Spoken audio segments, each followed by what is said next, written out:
बढ़िया बारिश का मौसम आ चुका है और इस बारिश के मौसम में कुछ चटपटी पकौड़ियाँ खाने को मिल जाए तो क्या बात है। तो आज जब मैं मार्केट गई तो वहाँ मुझे ये अरवी के पत्ते दिख गए, तो मैं उन्हें ले आई। सोचा आज इसी की रेसिपी आपके साथ शेयर करूँगी। तो इन अरवी के पत्तों की पकौड़ियाँ खाने में बहुत ही टेस्टी लगती हैं और ख़ास तर से जब ये दाल के साथ बनाई जाती हैं तो और भी क्रिस्पी और कुरकुरी और बहुत बढ़िया बनती है। तो आइए फ्रेंड, हम शुरू करते हैं आज की अपनी इस वीडियो को। सबसे पहले तो हम इन सभी पत्तों को अच्छे से वॉश कर लेंगे। वैसे तो इन पत्तों पे कभी भी पानी टिकता नहीं है, लेकिन फिर भी यदि थोड़ा बहुत पानी रह जाए तो उन्हें आप किसी कपड़े की सहायता से हल्का सा रखते हुए पोंछ लीजिएगा। कभी भी आप इन पत्तों को रगड़ के मत पोंछिएगा, हल्का सा ही कपड़ा रखते रखते इन्हें पोंछ लीजिएगा।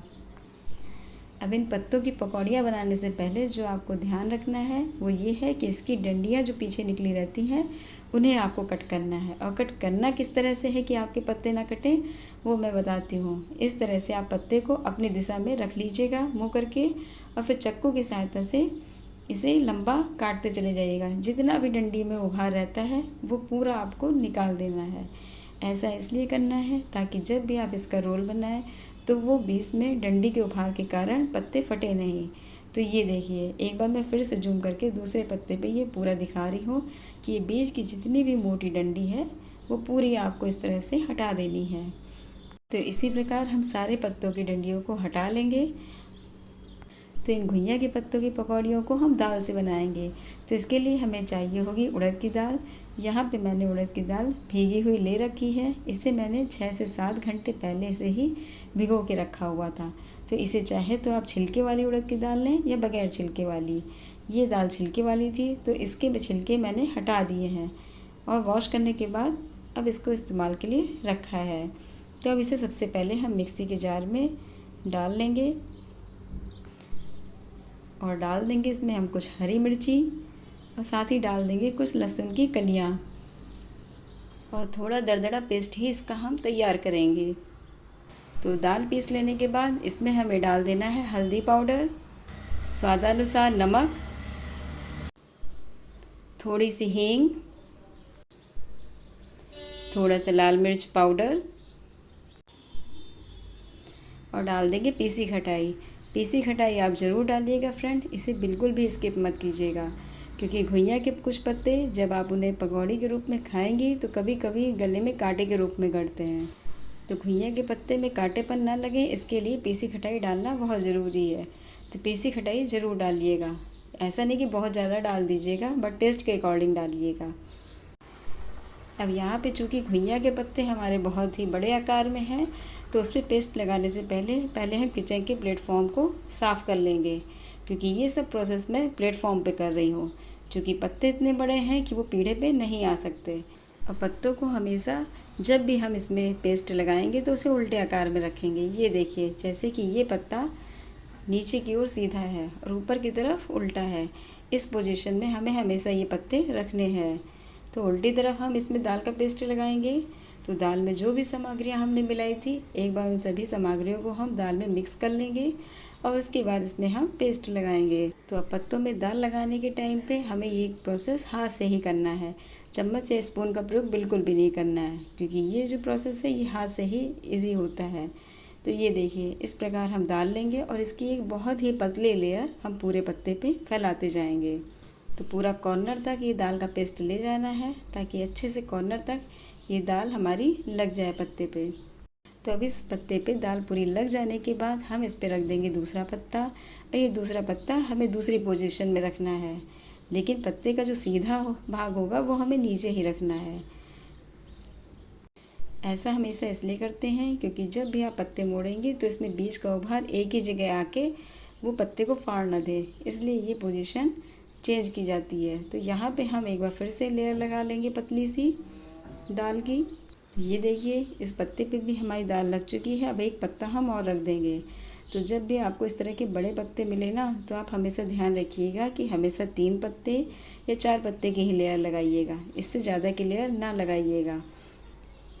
तो यहाँ पे तीसरे पत्ते पे भी मैं पूरी दाल लगा चुकी हूँ फ्रेंड। अब यहाँ पे हम इसके ऊपर और पत्ते नहीं रखेंगे, बल्कि इसे साइड से हम फोल्ड कर देंगे। ये देखिए पत्ते इस तरह से आपको साइड से फोल्ड कर देने हैं, और दाल लगी रहती है इसलिए ये चिपक जाते हैं आसानी से। और इसके बाद आपको एक सिरा पकड़कर इसे फोल्ड कर देना है, और फोल्ड करते समय ये ध्यान रखना है कि ये जो पत्ते आप फोल्ड करेंगी वो टाइट होने चाहिए। फोल्ड ढीले ढीले आपको फोल्ड बिल्कुल भी नहीं करने हैं। तो ये देखिए पूरा भाग हमारा फोल्ड हो चुका है। अब लास्ट में भी हल्की सी दाल लगा के इसे इस तरह से हम चिपका देंगे। और जब भी आप ये पत्ता रखिएगा तो हमेशा जो इसका नीचे का खुला भाग है वो हमेशा नीचे की ओर दबा के रखिएगा। इसी प्रकार हम बाकी सभी रोलों को तैयार कर लेंगे। और रखते समय आपको हमेशा ये ध्यान रखना है, चाहे तो आप भाप में रखें या ऐसे प्लेट में रखें, कि जो पत्ते की खुली हुई पोजीशन है वो नीचे होनी चाहिए, जिससे आपका ये रोल कभी खुलने ना पाए। तो ये देखिए मैंने बाकी रोल तैयार कर लिए हैं, और अब चलते हैं इसे हम बॉयल करने की तरफ। अब यहाँ पे थोड़ी सी दाल की मात्रा हमें बचा लेनी है।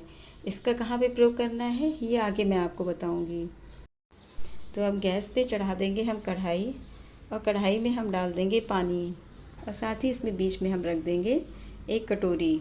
अब चूँकि कटोरी भी ऊपर तैर रही है तो थोड़ा सा पानी हम कटोरी में भी डाल लेंगे, जिससे कटोरी हमारी पानी में डिप रहे। तो यदि आपके पास स्टीम में पकाने के लिए कोई बर्तन है तो आप उसका भी प्रयोग कर सकती हैं, जैसे कि परात छेद वाली जो आती है, या फिर आपके पास नहीं है तो आप दूध में ढकने वाली जो जाली आती है इसका भी प्रयोग कर सकती हैं। तो इसका ध्यान रखना है कि इसकी लीड जो है वो नीचे की तरफ होनी चाहिए, ताकि ऊपर बिल्कुल चिकना रहे और आपकी पत्तियाँ ना हिलें। तो ये देखिए अब रखने से पहले मैं एक बार फिर से आपको बताती हूँ कि ये जो बंद करने वाली पत्ती की पोजीशन है ये आपको नीचे रखनी है। तो इस प्रकार सभी हम रोलों को रख देंगे गर्म पानी के ऊपर, और फिर ऊपर से एक प्लेट ढक देंगे, और स्टीम में इसे 10 से 12 मिनट तक हम पकाएंगे। तो ये देखिए फ्रेंड 10 से 12 मिनट हो चुके हैं, और जो हमने पकाया था रोल उसका रंग भी चेंज हो चुका है, और ये पूर्णतः पक भी चुके हैं। तो अब इन्हें हम बाहर निकाल लेंगे और इसे थोड़ा ठंडा कर लेंगे। और जब तक थोड़े से रोल हमारे ठंडे होते हैं तब तक हम चढ़ा देंगे कढ़ाई। कढ़ाई में हम डाल देंगे तेल और इसे गर्म होने देंगे। तो रोल अब हमारे ठंडे हो चुके हैं, तो इन्हें अब हम कट कर लेंगे। बहुत ज़्यादा मोटे पीस नहीं कट करेंगे, बल्कि पतले पतले पीसेस कट करेंगे, बिल्कुल इस प्रकार से। इस प्रकार हमें सारे रोल कट कर लेने हैं। तो जब तेल हमारा गर्म हो जाएगा तब हम ये प्रोसेस करेंगे कि हमें एक एक पकौड़ी पे इस तरह से हम दाल कॉर्नर पे भरते जाएंगे। दोनों तरफ साइड में ये दाल लगा देंगे। इस दाल को भरने से ये पकौड़ियाँ बहुत ही क्रिस्पी और कुरकुरी बनती हैं, तो इसे लगाना बिल्कुल भी मत भूलिएगा। कॉर्नर पे यदि आप ये दाल नहीं लगाएंगी तो पकौड़ियाँ तो फिर भी अच्छी बनेगी, पर इतनी क्रिस्पी और कुरकुरी नहीं होंगी। तो इसे आप ज़रूर लगाइएगा। इस प्रकार हम हर पकौड़ी में दाल लगाकर इसे कढ़ाई में डालते जाएंगे। क्रिस्पी होने तक इन पकौड़ियों को हमें तलना है। तो जो रोल हमने पहले डाला था वो थोड़ा पहले ही भुन के तैयार होगा। ये क्रिस्पी हो चुका है चूँकि, तो इसे अब हम कढ़ाई से निकाल लेंगे। और इसी प्रकार जो जो रोल हमारे भुन के बिल्कुल क्रिस्पी तैयार होते जाएंगे उन्हें हम कढ़ाई से बाहर करते जाएंगे। तो ये देखिए जिस वजह से जैसे रोल हमारे क्रिस्पी होते चले जा रहे हैं उन रोलों को मैं निकालती चली जा रही हूँ। तो इस बात का आपको भी ध्यान रखना है, ये नहीं कि आपको एक ही साथ सारे निकालने हैं। इस प्रकार हम बाकी बचे रोलों को भी तल लेंगे। ये बढ़िया हमारी पकौड़ियाँ अरवी के पत्ते की रेडी हो चुकी हैं। तो बढ़िया चाय की चुस्कियों के साथ इस बारिश के सीज़न में इसका आनंद लीजिए। तो एक बार आप मेरे कहे अनुसार मेरे द्वारा बताई गई इस रेसिपी को आप ट्राई करके देखें और मेरे तरीके से बनाएं। फिर देखिए पकौड़ियाँ कितनी टेस्टी बनती हैं। और यदि इस रेसिपी को बनाने का तरीका आपको पसंद आया हो फ्रेंड, तो प्लीज़ आप हमारे चैनल को लाइक करें, सब्सक्राइब करें, अपने प्यारे दोस्तों को इसे शेयर ज़रूर करें। हम फिर मिलेंगे नेक्स्ट वीडियो में एक न्यू रेसिपी के साथ। आप सभी का दिन शुभ और मंगलमय हो। नमस्कार।